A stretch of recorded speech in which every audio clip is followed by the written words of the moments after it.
Hi guys, so just a quick update on the recent happenings with my BMW E39. Some of you guys were saying that, hey, you know, Con, what's so long never hear from your E39 and all that. So yeah, so here's the latest with this car. Basically nothing much. Yeah,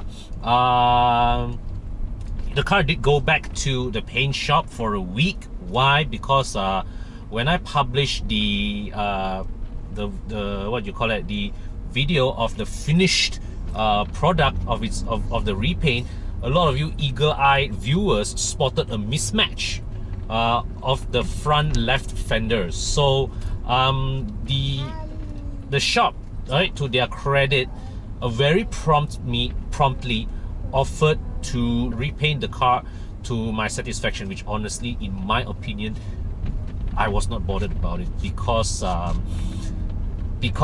first of all, I was more concerned with the surface quality of the paint, which to me was very well done, and it still feels fantastic to the touch today, you know, having been used as a daily car for the last couple of months. Okay, and I fully understand that because theirs is a hand operated you know, setup. Okay, it's a practically fully manual setup. There are bound to be a few odd imperfections here and there, but I respect and salute, okay, the people of PDL Auto Works for their sense of responsibility, you know, in taking ownership of the issue, and very promptly and without question offering to correct it. That to me, right, is a testament of people who take pride in their work. Because, I mean, simply put lah, any paint shop, right, an irresponsible paint shop could quite have looked at my video and, you know, just what tao and say, oh, this one, you know, could be camera angle and all that. But they took responsibility. They took the car back in and they fixed it up. Okay, and yeah, it looks better now. But in all honesty, when I first got the car back, when I looked at it from my naked eye, I could barely tell the difference. In fact, I would say that it is the camera that amplified the magnitude of the paint mismatch, because in person it really did not look obvious at all. But there was one other thing that that more urgently required fixing, was that at the petrol cap area there was a bit of rust, and I believe it is just when they sanded down the older paintwork, they probably missed some parts of the bare metal when they applied the undercoating, you know, exposed it, and resulted there in a bit of rust, which I detected when I refueled the car, opened the fuel cap. Then I saw some trace of rust on top of the fuel cap. I said, hey, what's wrong? Then look, oh, you got a bit of rust there. So yeah, so the paint shop, they fixed that for me. They resprayed the inner section of the petrol cap. Now that area next to the petrol filler, you touch it, right, it feels, you know, shiny. In like what I said in my previous video, smooth like tofu. Yep. They also helped me fix, okay, something entirely not of their own responsibility.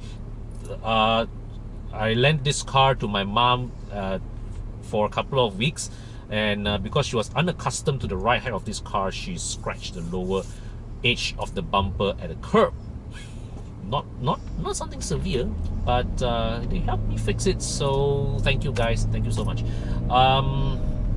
Yeah, very minor damage. And honestly, right, typically with my cars, when it comes to paint damage, I really don't bother when if it's damage to the bumpers, because it's plastic.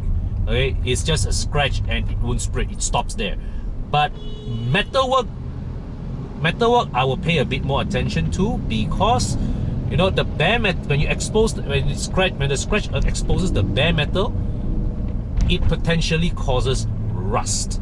So I don't mess about it. If it's a scratch, or you know, or that exposes the metal, I have it fixed. But if it's something that scratches the plastic, if I don't have the budget, I just buat that out.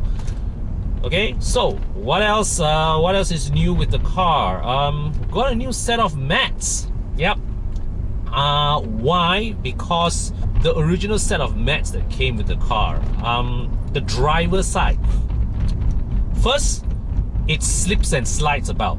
Second, the top half of it flaps to the point where it interferes with my pedal operation.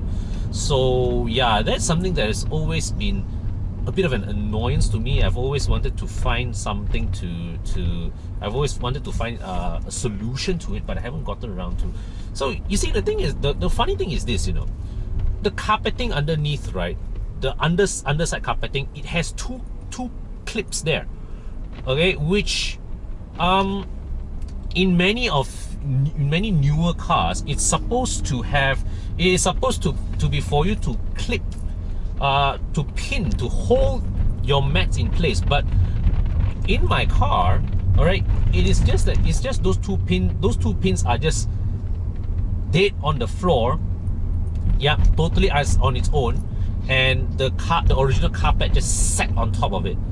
So this online trader of used BMW parts, Sofyan Yunus, quite a reputable guy in local BMW circles.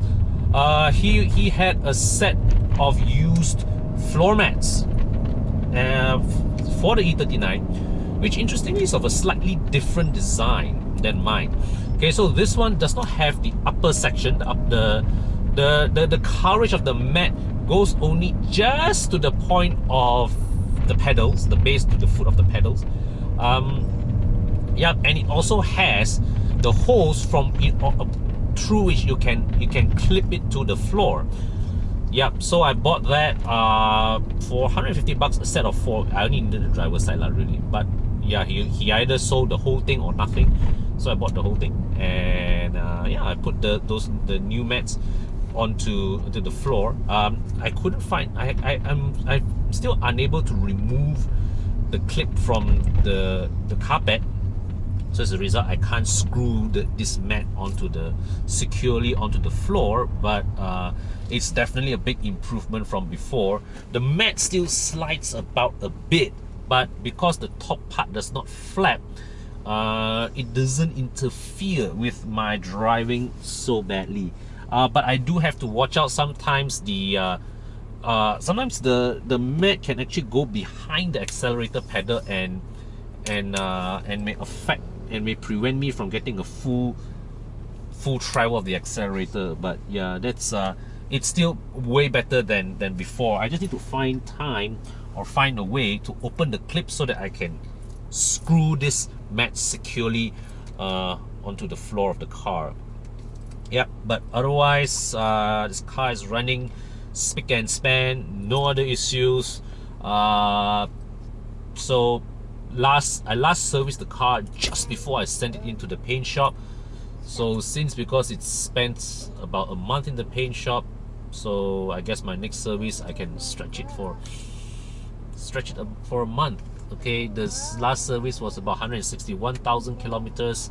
Shite recommends that I send it in 8,000 kilometer intervals, so or 6 months, whichever comes first. Yeah. Okay, so there you have it, guys. Quick updates on my E39, and yeah, all is good for now.